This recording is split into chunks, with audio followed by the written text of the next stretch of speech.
오늘은 우리 사사 중에 기드온이라고 하는 사사가 있어요. 그래서 기드온 사사에 대한 이야기를 목사님이 들려줄 거예요. 이스라엘 사람들은 이제 가나안에 정착을 해서 농사를 지어요. 그런데 그 주변에 유목민들이 많이 있었어요. 특히 미디안 사람이라고 하는 사람들은 유목민인데, 이 사람들이 이 광야에 와서 유목을 하다가 이스라엘 사람들이 추수할 때가 되면은 전부 쫙 몰려들어서 약탈을 하는 거예요. 그러면 기껏 농사진 걸 다 싹 걷어가고, 농사진 것만 걷어가는 게 아니고 그 김에 이스라엘 사람들이 가진 재물이나 심지어는 어린이도 잡아가고 이렇게 하면서 모든 것을 뺏어가는 거예요. 그러니까 이스라엘 사람들이 너무나 힘들었겠죠. 그래서 하나님께 호소했어요. 하나님께서 우리를 에집트에서 건져주셨는데 지금은 저 미디안 사람들의 손에 의해서 우리가 죽을 지경이에요. 아무것도 우리 손에 잡을 수가 없어요. 기껏 농사를 져봤자 저들이 전부 훔쳐가고 말아요. 기드온도 너무 답답했어요. 이스라엘 사람들은 추수 때가 되면은 이 미디안 사람들이 무서워서 산속으로 숨어서 굴 속에서 지내고 나오거나 몰래 거둔 곡식도 숨어서 곡식을 탈곡을 해서 먹어야 하는 그런 상황이 되었어요. 그런데 이 미디안 사람들이 그 해는 얼만큼 많이 왔냐 하면 바닷가에 모래알같이 많이 모였다 그랬어요. 또 낙타도 수없이 많아요. 그래서 올해는 우리가 죽었구나, 이대로 다 죽어야 할라나 보다 하고 절망을 하고 있을 때 기드온이 나왔어요.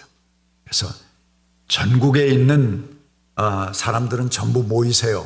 우리가 저 미디안을 물리쳐서 이겨야 됩니다 하고 사람을 모집했는데 모인 사람이 얼마냐 하면은 32,000명이었어요. 이거는 그들을 약탈하려고 모였던 미디안 사람들에 비하면은 5분의 1, 4분의 1뿐이 안 되는 그런 숫자였어요. 그런데 하나님이 뭐라 그러시냐 하면은 너무 많다. 너희들이 숫자가 너무 많으면 너희들이 잘해서 너희 힘으로 이긴 것 같이 생각할 테니까 다 돌려보내라. 그 중에서 자기 집에 사연이 있는 사람들은 다 집으로 가라고 돌려보내라. 그렇게 얘기를 했어요. 기드온이 불평을 했어요. 하나님, 지금 이 숫자로도 감당이 안 되는데 이 사람들을 또 돌려보내면 어떻게 합니까? 사람을 더 모아야 할 판인데 여기서 어떻게 더 돌려보내라고 하십니까? 그래도 기드온은 하나님이 시킨 대로 했어요. 자, 너희들 집에 사연이 있는 사람, 일을 하다가 못하고 온 일이 있는 사람 다 집으로 돌아가라. 이 사람들이 처음엔 눈치를 보다가 하나씩 집으로 돌아가요. 나는 집에 우리 어머니가 연세가 많으셔. 그런데 지금 편찮으시기 때문에 돌봐야 될 사람이 있어.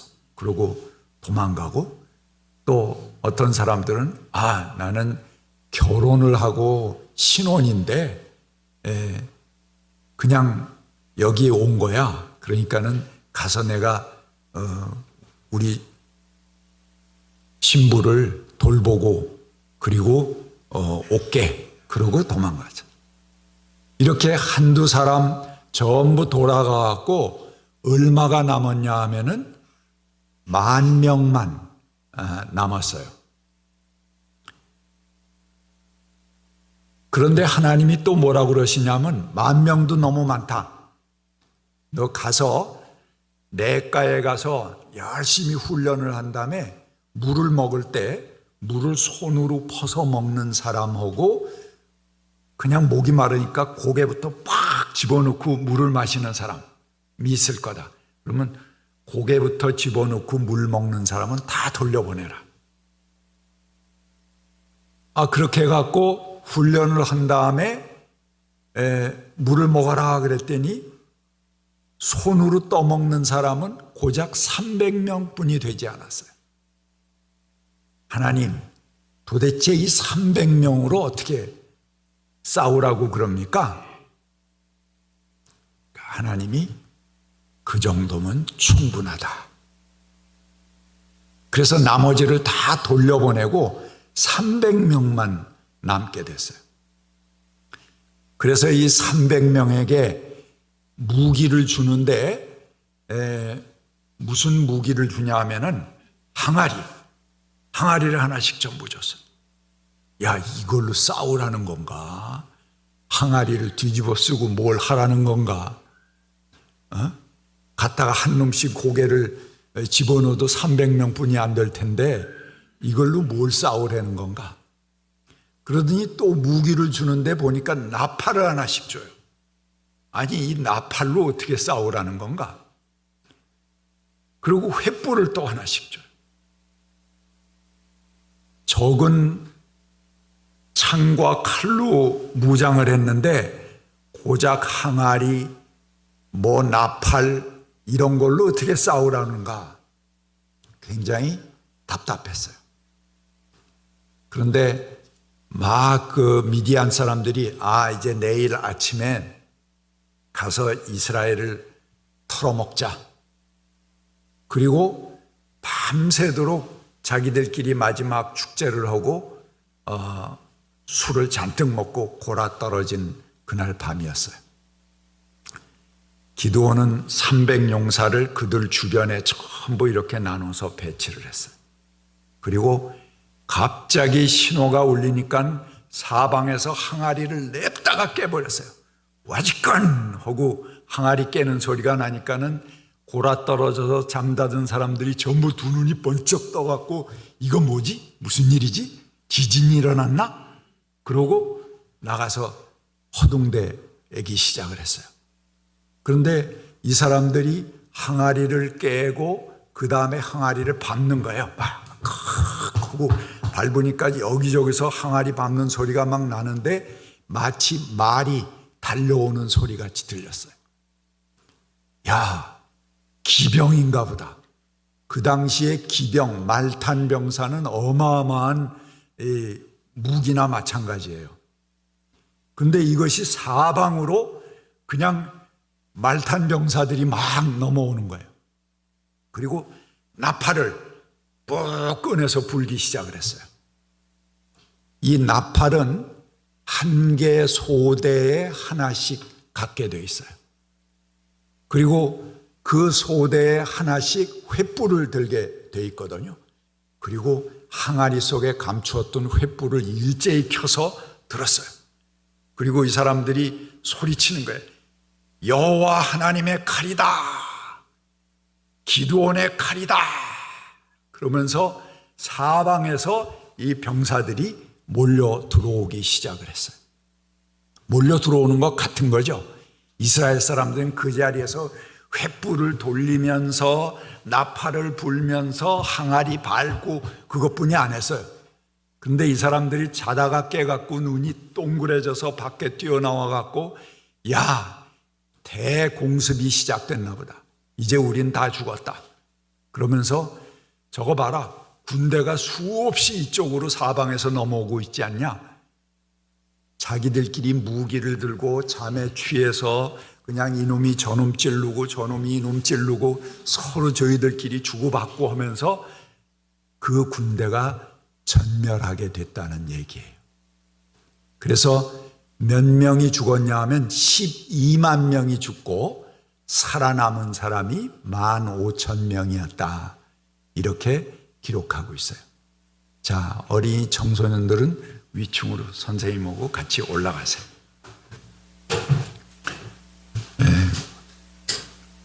같은 주제로 이어서 설교를 하겠습니다. 미디안족은 마치 메뚜기 떼와 같이 쳐들어왔는데 사람과 낙타가 이루 말할 수 없이 많았습니다. 그들이 온 땅을 황폐하게 만들고 이스라엘 사람들은 도처의 요새로 숨어 들어가는 그런 상황이었었죠.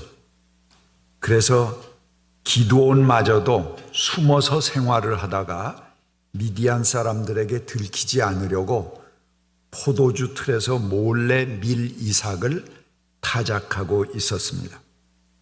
그런데 주의 천사가 오늘 본문에 나오듯이 말을 건넵니다. 힘센 장사야, 주께서 너와 함께 계신다. 기드온이 되묻습니다.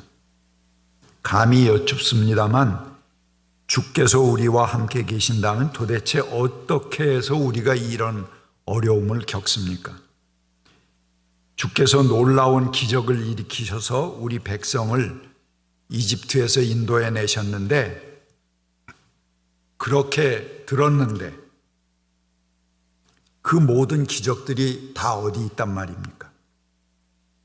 지금은 주님께서 우리를 버리시기라도 하셨단 말입니까? 우리는 그들의 손아귀 아래 있습니다.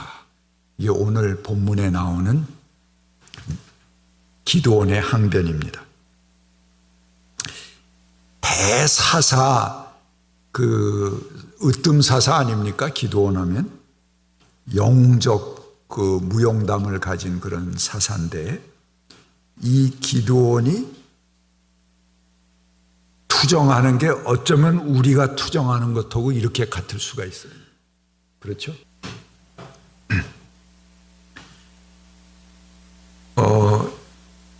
대사사지만 사사가 변명하는 것이 우리들이 하나님께 변명하는 것하고 똑같습니다.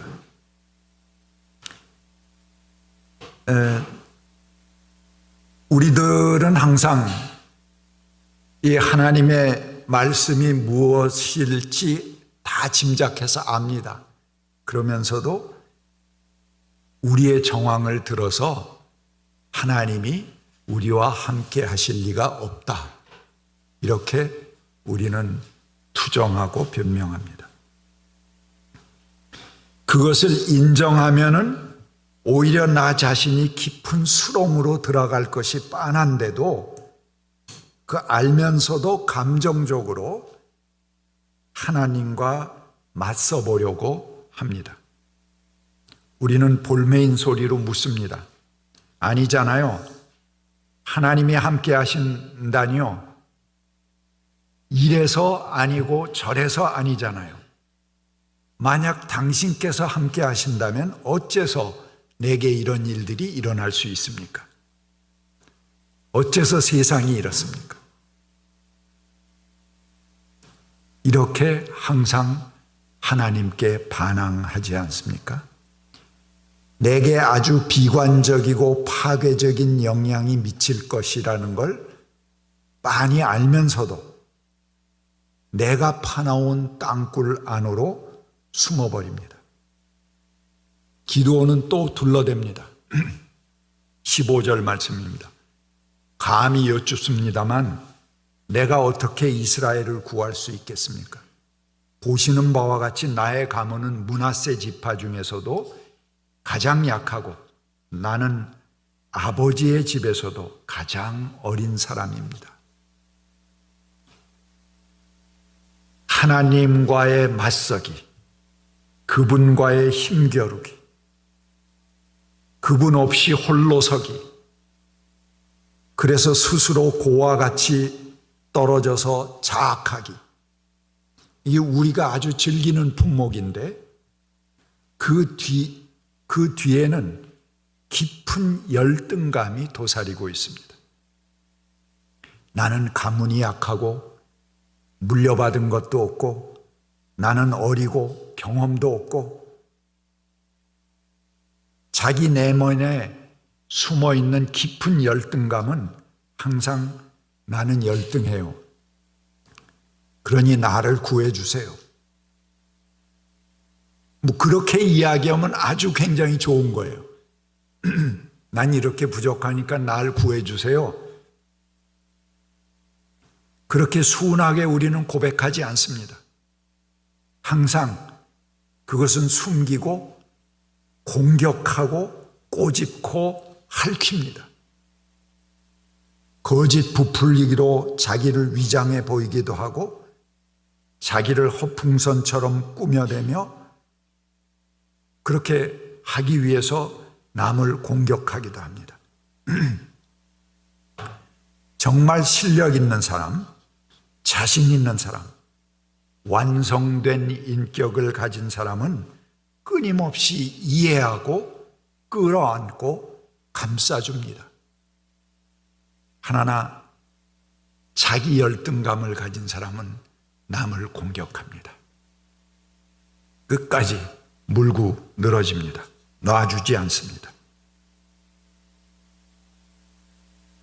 하지만 우리가 보이는 그 약함이야말로 하나님께서 좋아하시는 조건이기도 합니다. 왜? 공을 세우고 제 힘으로 했다고 우쭐대는 꼴을 하나님은 아주 싫어하십니다. 왜? 그런 사람은 보통 사람보다 몇 배 더 큰 악을 낳을 수 있기 때문에 그렇습니다. 내가 공을 세웠어 라고 생각하는 사람은 하나님 제가 참 한계 없어요 라고 생각하는 사람보다 몇 배 더 사악한 일들을 저지르고 맙니다. 그래서 하나님은 오히려 조건이 되지 않는 사람들을 들어 쓰십니다. 아무도 자랑치 못하게 하시려고. 내가 이런 사람인데 감히 나한테, 이런 마음이 하나님 앞엔 용납되지 않습니다. 하나님은 다시 한번 기드온에게 확인해 주십니다. 16절에 내가 반드시 너와 함께 있을 것이다. 내가 미디안 사람들을 마치 한 사람을 쳐보듯이 쳐부술 것이다. 이스라엘 백성들은 광야에서 하나님께서 그들을 구름 기둥과 불 기둥으로 인도해 주셨다. 그렇게 고백했습니다. 그런데 구름 기둥과 불 기둥으로 이끄는 길이 정말 좋은 길이었을까?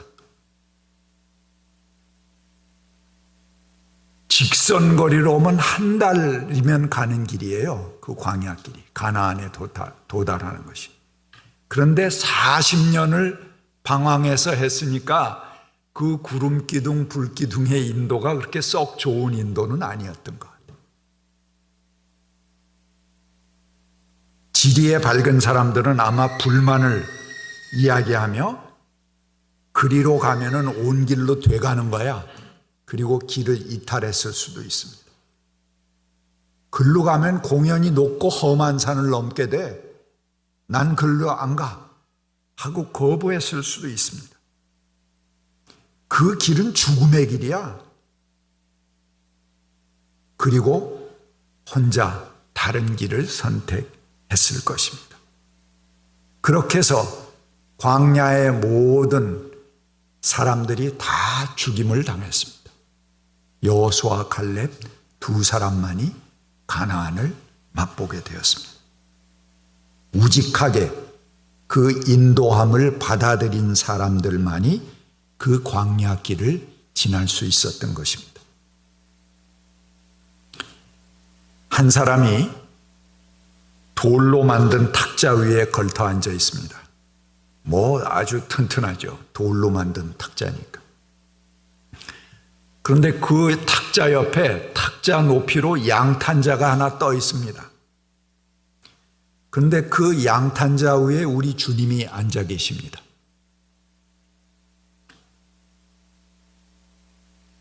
내가 앉아있는 이 돌탁자는 다리도 튼튼하고 아주 단단한 탁자입니다.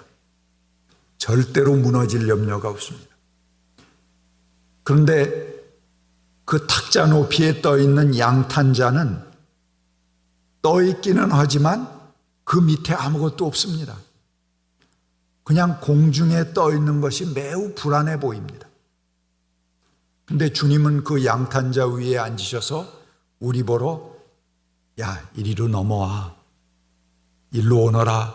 그렇게 초청을 하십니다. 탁자는 안정감이 있습니다. 안전합니다. 하지만 주님께서는 그 양탄자 위에서 아니야, 너 이쪽으로 넘어와 라고 우리를 청하십니다.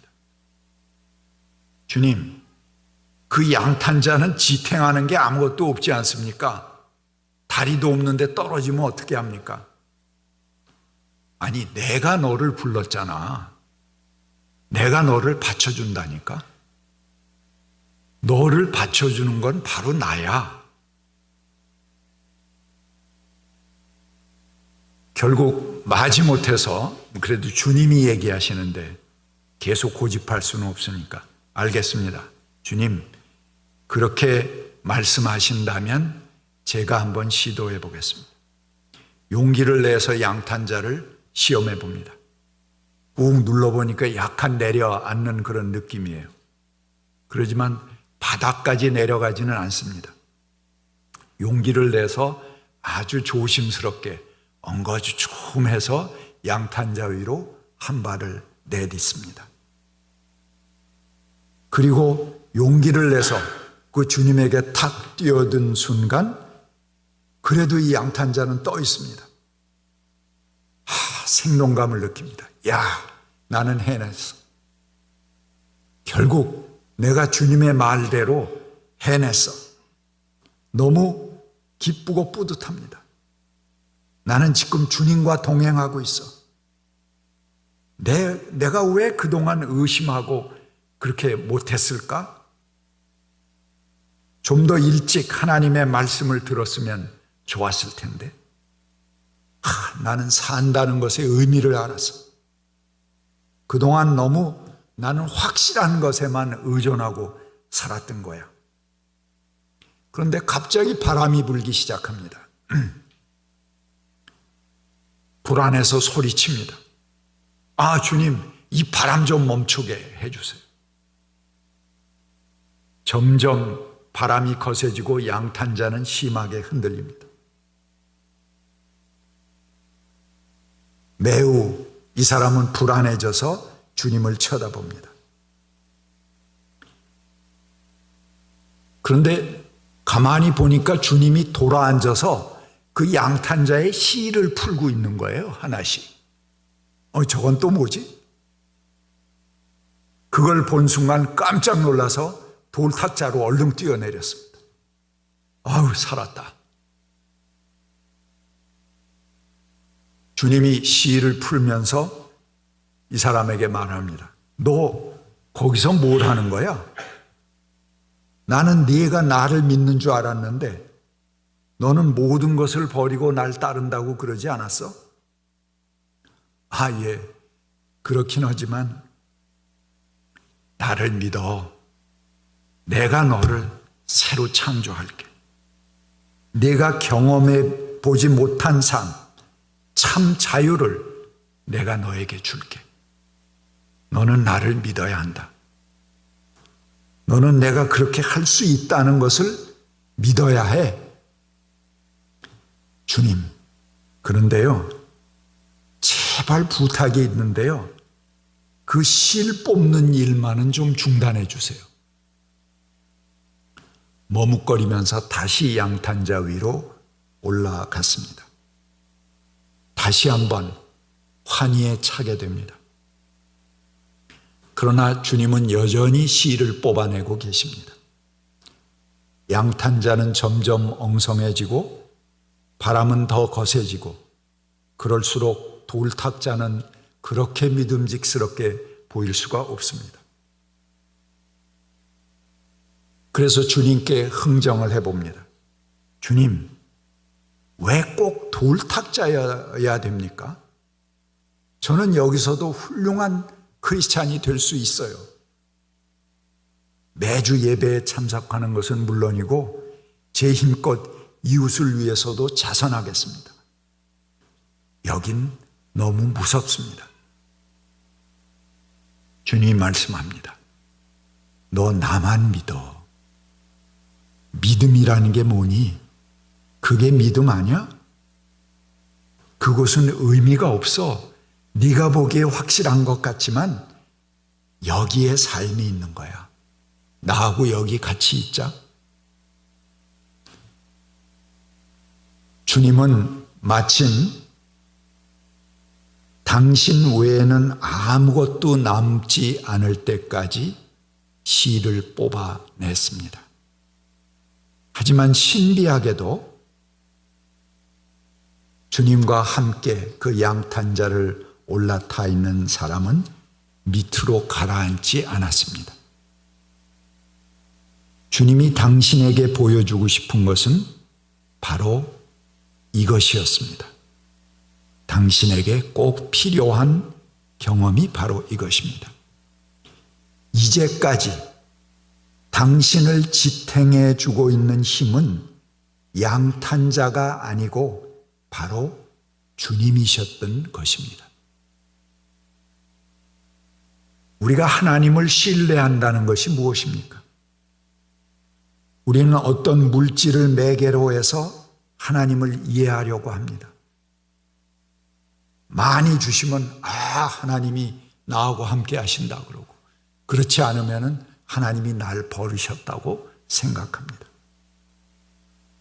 근데 하나님이 함께 계신다는 그 자체보다도 양탄자를 하나님 이상, 하나님처럼 신뢰해 버리는 주객 전도 현상이 생겨났던 것입니다. 그가 내게 주실 어떤 물질적인 조건들, 나의 주변에 드러나는 결과물들을 우리는 하나님보다 더 신뢰합니다. 이럴 때 사실 우리가 원하는 것은 하나님이 아니고 물질입니다. 정확히 얘기합시다. 그 물질이 있기 때문에 하나님을 원하는, 그 물질을 더 주시는 조건 아래서 하나님을 믿었던 것 아닙니까? 우리 손에 주어진 결과물, 그것을 우리는 하나님보다 더 사랑합니다. 이것은 하나님, 아무런 떡고물을 수반하지 않은 당신은 거부합니다 라고 말하는 선언입니다. 칼과 창의 힘에 의존하지 않고 싸우러 나가는 군대가 있다면 그들이 횃불과 나팔을 가지고 앞장서 나갈 때 그들 마음속에 있는 믿음을 여러분 생각해 보셨습니까? 기드온의 군대가 모인 전부라고 해도 적군에 비해서 4분의 1뿐이 되지 않습니다. 32,000명. 5분의 1, 4분의 1뿐이 되지 않아요. 적군에 비해서 생존할 확률로 따지면, 세상의 법칙으로 따지면 4분의 1뿐이 되지 않습니다. 4배의 위험을 가지고 있는 것입니다. 그런데 거기서 22,000명을 돌려보내고 10,000명 남았을 때 그 위험은 12배가 됩니다. 그 중에 300명만 남겼다면 그들이 죽을 확률은 적군에 비해서 400배가 높은 것입니다. 그 남은 300명은 누구보다도 그런 계산을 할 줄 아는 사람이었을 것입니다. 사실 누구보다도 그 위험을 잘 알았습니다. 이러다 죽는 거 아니야? 하는 그 위기 속에 자기 자신을 내던진 것이죠. 그럼에도 불구하고 그들은 도망가거나 안에서 소동하지 않았습니다. 그 이상한 전투에 임한 것을 자랑으로 여겼습니다. 그들은 하나님을 따르는 신앙인으로서 아마 가장 순수한 상태였을 것입니다. 그들의 삶에 어느 순간도 경험해 보지 못한 순수한 믿음을 가지고 그들은 전투에 임했습니다. 그들 속에서 하나님과의 일치에서 나오는 감격의 눈물을 흘리며 아마 기쁘게 죽음의 자리일지도 모르는 그 길로 나아갔을 것입니다. 가장 지순한 사랑이 그들에게 용기를 주었습니다. 세상이 주는 어떤 힘과도 비교할 수 없는 힘이 그들을 사로잡았습니다. 이렇게 온전한 믿음 안에 머물 수 있는 사람들이 300명이나 되었다는 것은 기적입니다. 놀라운 일입니다. 그런 사람들이 300명이 있었다는 것은 결코 적지 않은 숫자입니다. 300이 아니라 의인 10명이 있다면 역사를 바꿀 수 있는 것입니다. 여러분 안에 그런 믿음이 있습니까? 역사를 바꿀 수 있습니다. 강남향림교회 다시 얼마든지 일으켜 세울 수 있습니다. 자기를 변명하던 기드온은 하나님 안에서 나팔과 횃불로 찬양으로 적을 제압하는 강한 믿음의 사람이었습니다. 신념의 군대가 되어 적들을 물리칠 수 있었습니다. 푸념하는 기드온을 향해 하나님은 이렇게 답하십니다. 너에게 있는 그 힘을 가지고 가서 이스라엘을 미디안의 손에서 구하여라. 내가 친히 너를 보낸다. 여기 너에게 있는 그 힘이라는 것이 무엇입니까? 여러분 손에 쥔 무기입니까? 여러분 손에 쥔 그 무엇입니까? 아닙니다. 그것은 우리가 소유한 군대와 무기의 힘이 아닙니다. 우리에게 있는 힘은 바로 하나님이십니다. 하나님 자신을 우리는 가지고 있습니다.